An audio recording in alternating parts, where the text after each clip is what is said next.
Welcome to our North Dover Thanksgiving feast. We will now salute the flag with our Pledge of Allegiance.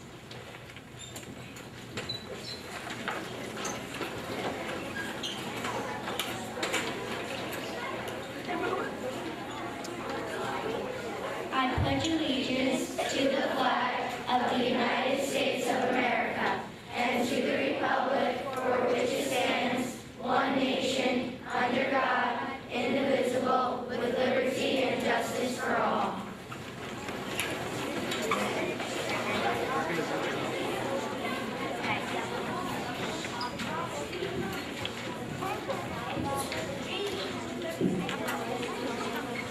We will now sing My Country 'Tis of Thee. My country 'tis of thee, sweet land of liberty, of thee I sing. Land where my fathers died, land of the pilgrim's pride, from every mountainside, let freedom reign.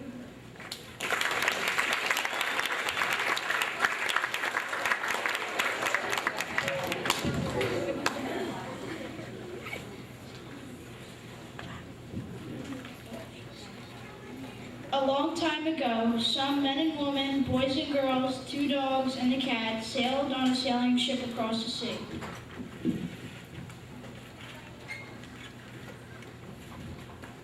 They left their old country because they could not live or pray the way they wanted. The people were called pilgrims. The ship was the Mayflower. The Mayflower was as big as 2 trucks, but it was not big enough. The pilgrims and sailors crowded together to sleep. They crowded together to eat. The children had no room to run around. They had no toys. They had to leave most things behind. The pilgrim children hated the food on the ship, but they had to eat it. There was nothing else. Nothing but the same old salted beef or fish. Nothing but the hard, dry biscuits. A little bite of cheese, a little bit of butter. After a while, the food turned bad. There was not enough water for drinking or washing. The children couldn't sleep in warm, cozy beds. They slept on the hard, cold floor of the ship. They slept in the same clothes they wore every day. Their clothes got torn and dirty and smelly. Day by day, things got worse.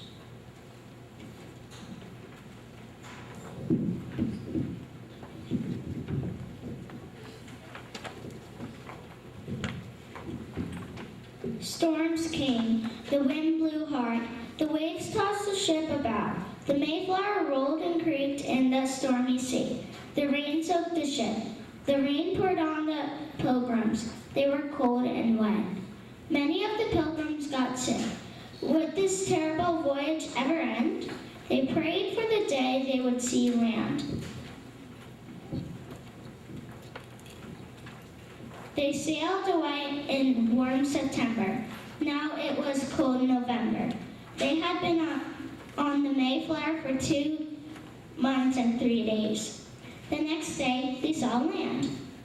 They were very happy, but they were scared too. What kind of land was this? There were no houses, no stores, no people to meet them, only on an empty, white, sandy beach with trees and bushes behind it. Oh, but it was good to be on land again. The pilgrim children ran up and down the beach, feeling the sand and the land beneath their feet. During the long voyage on the Mayflower, the pilgrims wrote a compact or agreement. This compact would serve as a form of government for their colony. This document was called the Mayflower Compact. The pilgrims agreed to make and obey the colony's just and equal laws. 41 men signed the compact. Having few legal rights, women were not asked to sign, but still were expected to obey the laws. The Mayflower Compact was an important step. The Mayflower Compact helped start the idea of self-government among the colonists of North America. This is a replica of the actual Mayflower Compact.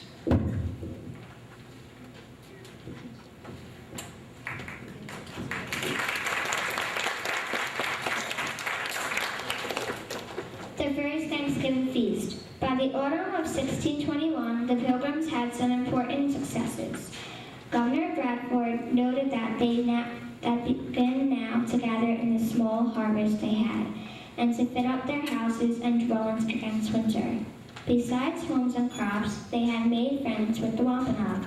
The Pilgrims invited Massasoit to a great feast. He and 90 of his followers arrived. The Pilgrims had suffered much hardship, but they still had good reason to celebrate and thank God. This feast would later be considered by many as our country's first Thanksgiving. But the idea of celebrating good harvest was not new. Both the English and the Wampanoag had held such celebrations long before. For 3 days in October, as the leaves sparkled, red, orange, and yellow, the English and the Wampanoag guests feasted. The Indians brought 5 deer, the Pilgrims added other foods, including wild turkey, geese, and duck.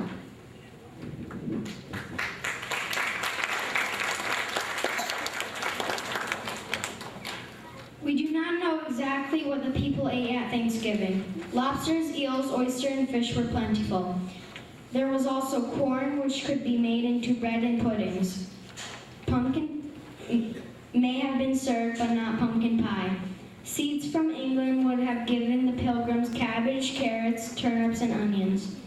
Other treats were fruits such as plums, gooseberries, and strawberries that were picked and dried in the spring. At mealtime, the Wampanoag sat at the ground. The Pilgrims probably sat on stools around tables made of wooden planks. The days were filled with games, races, and wrestling contests. Under the command of the Pilgrim, Miles Standish, men paraded and fired off their guns. The Wampanoag in turn showed their skills with bows and arrows. They also performed their own harvest dances. It was indeed a celebration.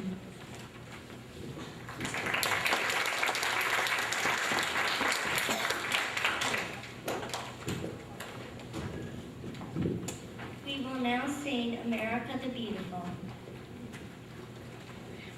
Oh, beautiful for spacious skies, for amber waves of grain, for purple mountain majesty above the fruited plain. America, America, God shed His grace on thee, and crown thy good with brotherhood from sea to shining sea.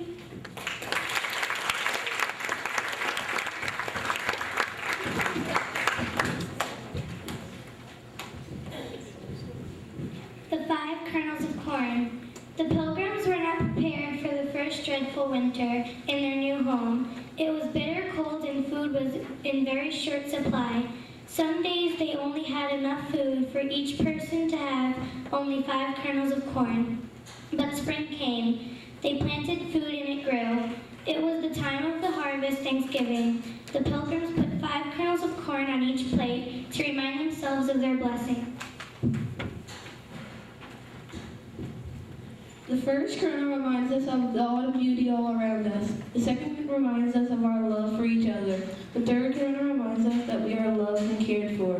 The fourth kernel reminds us of our friends, especially our Indian brothers.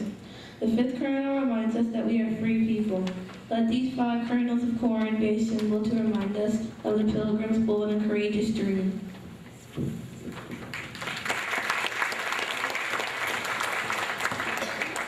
A Native American boy named Tosquantum was born long ago, around 1591. His home was the village of Pawtucket. Tosquantum was a bright, happy boy. The Pawtucket people belonged to the Wampanoag Nation. They lived in the forest in the fall and winter. They hunted deer, beaver, wild turkey, and other animals for food. They moved the village closer to the ocean in the spring and summer.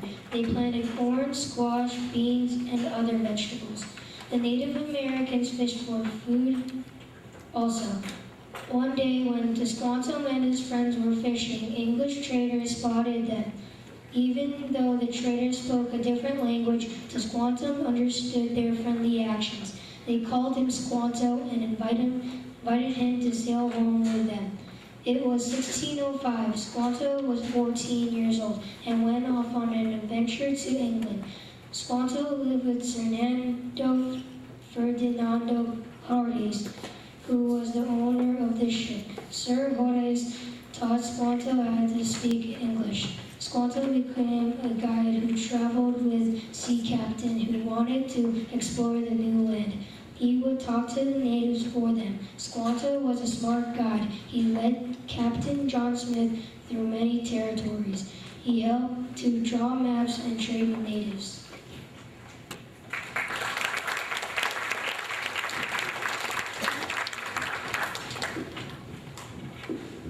On a spring day in 1621, Squanto's friend Samosa told him that English settlers were living in his old village.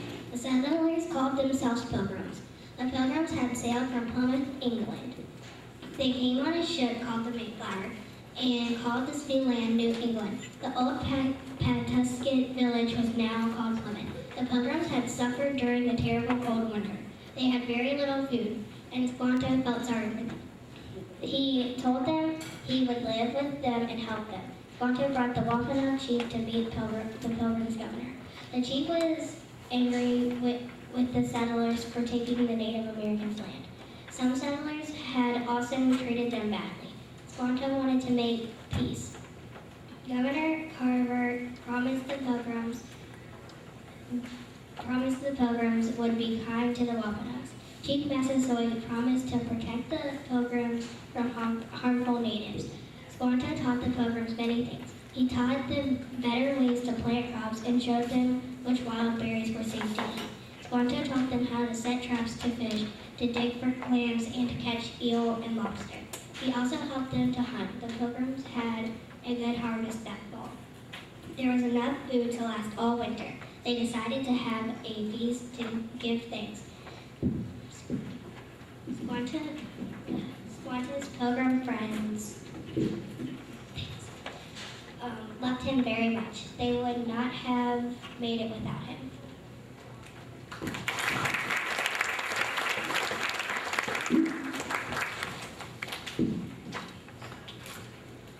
We return thanks to our Mother, the earth which sustains us. We return thanks to the rivers and streams which supply us with water. We return thanks to the corn and to sisters, and to the beans and squash which give us life. We return thanks to the bushes and trees which provide us with fruit. We return thanks to the moon and the stars which have given us their light when the sun was gone. We return thanks to the sun that has looked upon the earth with the warming eye. We give thanks to the wind, to the rain, to the sun, to the earth, to the sea, to the forest, to fire, and all that is good. We give thanks to a happy harvest.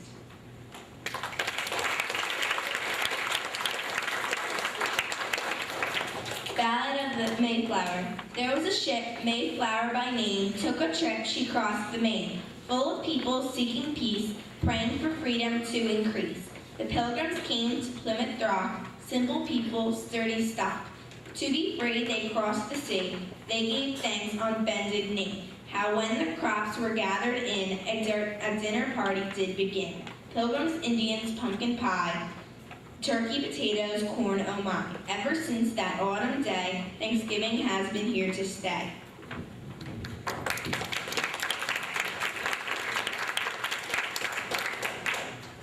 The first Thanksgiving. When the Pilgrims first gathered together to share with their Indian friends in the mild autumn air, they lifted their voices in jubilant praise for the bread on the table, the berries and maize, for the field and for forest, for turkey and deer, for the bountiful crops they were blessed with that year. They were thankful for these as they feasted away, and as they were thankful today. We are now going to make 5 Thanksgiving crafts. Happy Thanksgiving to all. Thank you for coming.